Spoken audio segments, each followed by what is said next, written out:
This summer, something that has not happened in 4 years may finally be about to happen. Two small children, a 7-year-old boy and a 4-year-old girl, may be about to board a plane.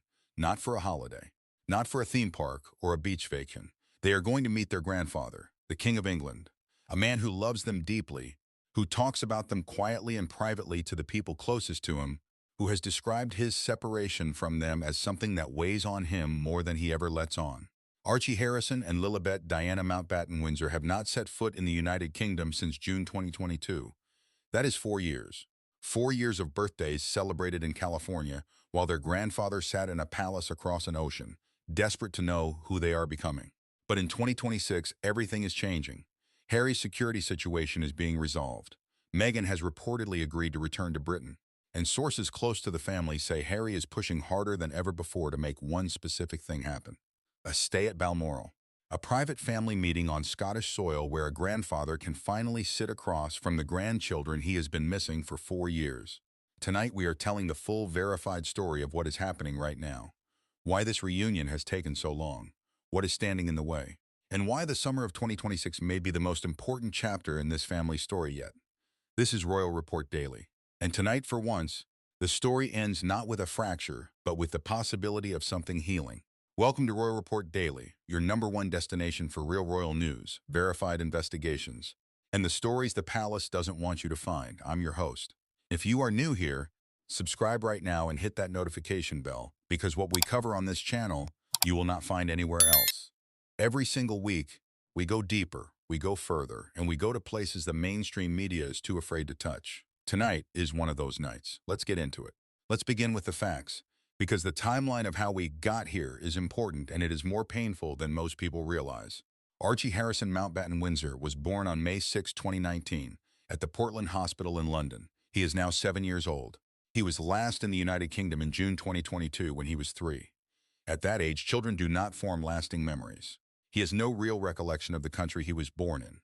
Princess Lilibet Diana Mountbatten Windsor was born on June 4, 2021 in Santa Barbara, California. She is now 4 years old. She has been to the United Kingdom exactly once in her entire life, for the same June 2022 Platinum Jubilee trip at less than 1 year old. She was a baby. She has no memory of it at all. King Charles III, their grandfather, the King of England, has met Lilibet only once in person. That meeting took place during the Platinum Jubilee in June 2022. It was described by a royal source speaking to People magazine as emotional. The source said Charles was delighted to see his grandson and to meet his granddaughter for the very first time. That was 4 years ago. And in those 4 years, the king has watched his grandchildren grow up through photographs and news reports and social media posts. From 5,000 miles away, without a single in-person visit, royal author Ingrid Seward told the Mirror that the situation weighs on Charles a lot more than he lets on. An insider told the National Examiner, in words that cut through all the royal politics and reach straight to the human, truth underneath, these are his grandchildren, his flesh and blood. He wants to get to know them in the time he has left. If you want to understand why this reunion matters so much right now, subscribe to Royal Report Daily and stay with us, because what comes next is the most important part of this story. To understand why 4 years have passed without a visit, you have to understand the one thing that has stood between Harry's family and Britain like a wall made of solid ice: security. When Harry and Meghan stepped back from royal duties in 2020, they lost their government-funded police protection. The Royal and VIP Executive Committee made that decision. Harry fought it in court. He lost. A judge ruled the government had the legal right to withdraw his automatic security detail. Harry told BBC News the decision was an establishment stitch-up, and then he said something that every parent in the world understood immediately. He said there is not a world in which he brings his kids back to the UK without an enhanced security package around them. He said no father would want to put their children at any risk. Those were not dramatic words. They were the words of a man who watched his mother die in a car chase, who has spent years haunted by the fear that what happened to Diana could happen to the people he loves. A source close to Harry told The Times with devastating simplicity, if the king wants to see the kids, all he needs to do is invite them over, and it can happen. The ball was in the palace's court. The security decision was ultimately up to the king. And for a long time, nothing moved. But then, in late 2025 and into early 2026, something shifted. A formal review of Harry's security was initiated by the UK government. Evidence was gathered. Sources at the Home Office began leaking optimism. And an insider close to Harry told multiple outlets that security is now nailed on for Harry. It is a formality, the wall is coming down. And the moment that became clear, Harry moved fast.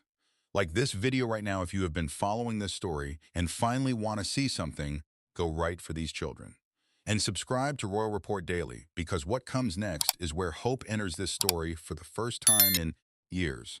Once Harry understood that security was being resolved, sources say he made a specific, concrete, emotional push, not for himself, for his children. An insider speaking to Closer magazine in May 2026 revealed that Harry is pushing hard for a family stay at Balmoral this summer, while he and Meghan are based in Europe.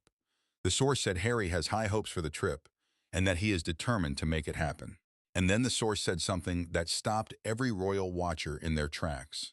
Harry genuinely believes Balmoral could be the place where things finally start healing. Balmoral, the Scottish castle that has been the royal family's summer retreat for generations. The place where Queen Elizabeth spent her final weeks. The place where Charles feels most at home. Royal author Ingrid Seward, speaking to The Mirror, said something that captures exactly why Balmoral matters so much in this context. She said the only place she thinks a meaningful meeting could happen, the only place Charles could get to know, or at least see his grandchildren, is at Balmoral, not London with its cameras and media, not a public event with reporters watching every expression. Balmoral, private, quiet, Scottish. A place where a grandfather and his grandchildren could simply spend time together without the whole world analyzing every moment. The plan, according to sources, is for Harry and Meghan to base themselves in Portugal in June and July 2026 after Archie and Lilibet finish their school term. From there, the trip to Scotland becomes geographically straightforward, and sources say Harry is already working to make it happen. Now let's talk about Meghan, because this is where the story becomes more complicated and more human. Meghan Markle has not been to the United Kingdom since September 2022, nearly 4 years. She attended Queen Elizabeth's funeral that month, the last time she set foot on British soil. Since then, Harry has made multiple solo trips to the UK, for court hearings, for the Well Child Awards, for a private meeting with Charles at Clarence House in September 2025. Every time, Meghan stayed home, and sources have been consistent in explaining why. Britain represents something for Meghan that it does not represent for Harry. For Harry, it is home, complicated, painful, but home. For Meghan, it is the place where she felt most alone, most attacked, most unsupported. The place where she described, in her own words during the Oprah interview, feeling so isolated that she contemplated suicide. These are not small wounds. They are serious, documented, life-altering experiences. And the idea of returning to that environment, with British tabloids waiting, with cameras everywhere, with an institution that never fully protected her, has kept her away for 4 years. But something appears to be shifting. Royal expert Richard Fitzwilliams, speaking to GB News in February 2026, said something that surprised people who had been following this story closely. He said, yes, absolutely. He certainly believes Meghan will travel to the UK in 2026. He said he thinks she will also bring Archie and Lilibet. And then he said the words that gave everyone hope. He said, will they see the king? Yes, I would suspect they will. And a source close to Harry told New Idea in early 2026 that Harry has finally reached an agreement with Meghan to bring the children to Britain, spend time with King Charles. The source said Harry expects his security detail to be reinstated any day and that he is worried about the king's health. So it is now a big priority to take his kids home as soon as possible. Do not go anywhere. Subscribe to Royal Report Daily and turn on notifications, because what comes next is the detail that changes everything. The strategy King Charles himself is using to make this reunion happen. Here is something that has not been widely reported. King Charles is not sitting passively waiting for this reunion. He is actively working toward it. And his strategy, according to royal insiders speaking to OK magazine in late May 26, involves someone unexpected, Catherine, the Princess of Wales. According to these sources, Charles believes that if Meghan and Catherine can resolve their own long-running tension, it would open the door to a broader family reconciliation that could finally bring Archie and Lilibet back to Britain on a regular basis. The insiders told OK magazine that the thinking inside the palace is that the wives have become emotionally central to everything.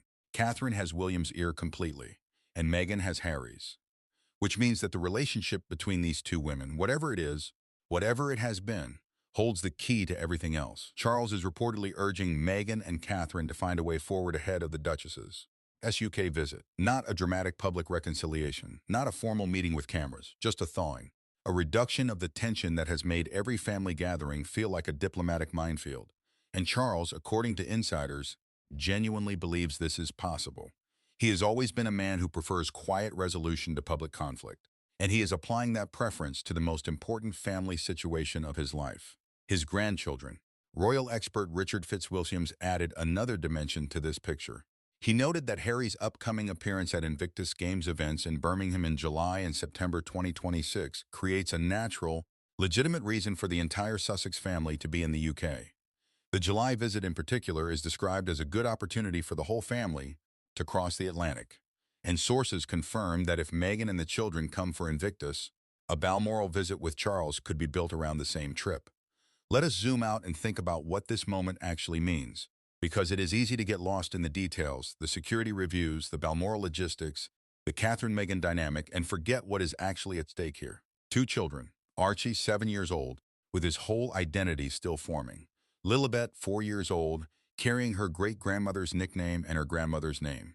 Both of them growing up in California with one half of their heritage, the British half, the royal half, the Windsor half, almost completely absent from their daily experience. Their grandfather has cancer. He is 77 years old. He is fighting.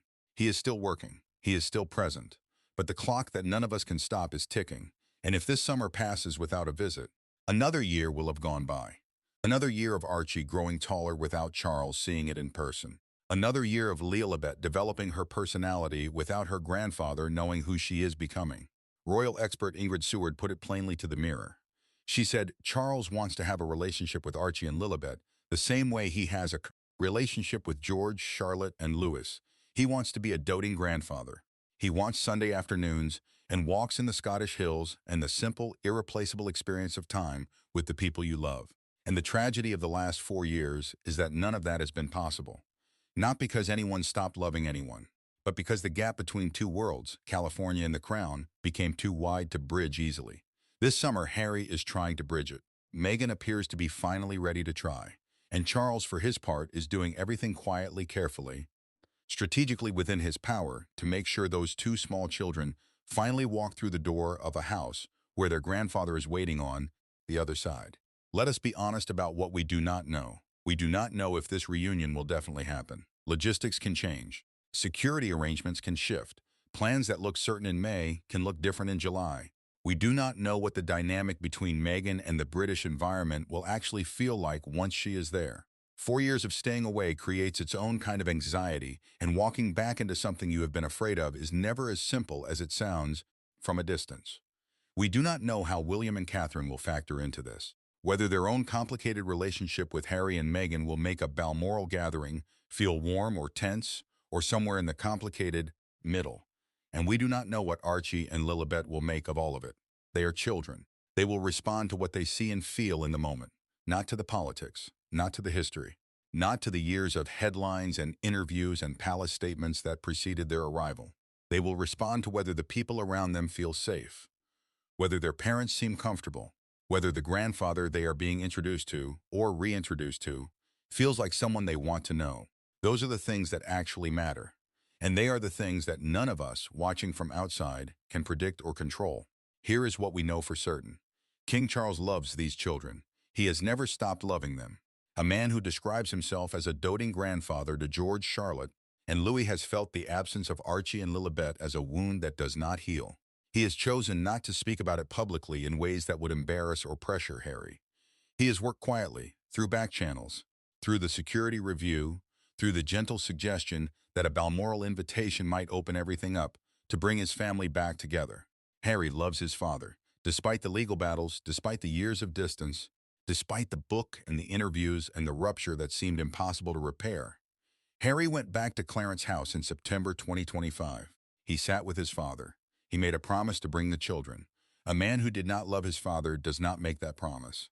And Archie and Lilibet, who know nothing of letters patent or succession rules or palace politics, deserve to know their grandfather, deserve to run across a Scottish lawn and be caught by arms that have been waiting to hold them for 4 years, deserve to sit at a table with a king who looks at them not as symbols or problems or political complications, but simply as his grandchildren.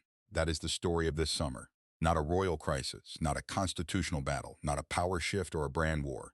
Just a grandfather who wants to see his grandchildren.